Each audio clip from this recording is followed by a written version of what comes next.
FIR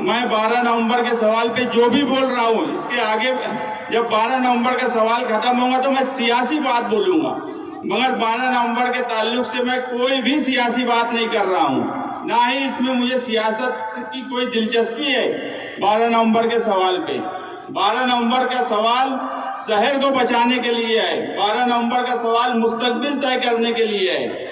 इसलिए और मुस्तकबिल में ऐसा वाकया ना हो, गैर जिम्मेदाराना बयान जब देने की बात आई तो जिस दिन हुआ उसी दिन रात में लीडरों की तरफ से गैर जिम्मेदाराना बयान आया।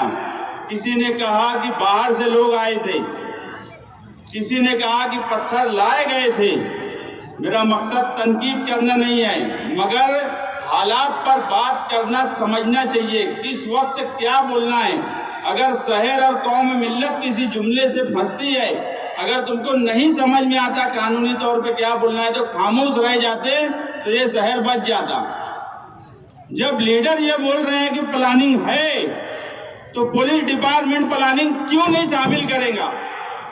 जब लीडरों ने खुद इस शहर में कह दिया कि यार प्लानिंग हुई है, उनके जुमले ऐसे थे जिसका मतलब ये था कि प्लानिंग हुई है।